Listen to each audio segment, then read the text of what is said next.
Pemirsa, kita ke informasi soal Garuda Indonesia, di mana Wakil Menteri BUMN Kartika Wirjoatmojo mengungkapkan, secara teknis maskapai Garuda Indonesia bisa dikatakan bangkrut. Hal ini terkait dengan utang yang menumpuk hingga mencapai 138 triliun rupiah. Melihat kasus Garuda ini, Komisi 6 DPR RI mengusulkan pembentukan panitia kerja atau panja penyelamatan Garuda Indonesia. Hal ini menyusul kompleksnya permasalahan Garuda dan panjangnya perjuangan Garuda dalam melakukan restrukturisasi keuangan. Kinerja dan tata kelola manajemen Garuda Indonesia membutuhkan pengawasan ekstra ketat di saat dinyatakan secara teknis maskapai plat merah ini terancam bangkrut.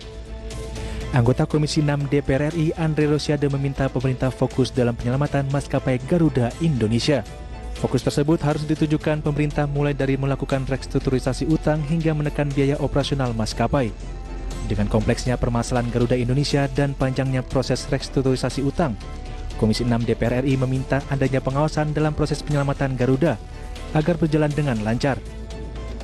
Kalau mendengar keterangan Pak Tiko, ini pelik, kompleks, panjang perjuangannya, melakukan restrukturisasi dari 9 miliar dolar ke 3 miliar dolar, lalu akan ada permasalahan in court, lalu melibatkan nanti pengadilan di luar negeri, saya usulkan kita bikin panja Garuda di Komisi 6 untuk mensupervisi, mengawasi proses restrukturisasi Garuda ini, sehingga kita punya sikap yang resmi, punya sikap yang jelas, dan kita awasi supaya kasus Garuda ini bisa selesai secara komprehensif.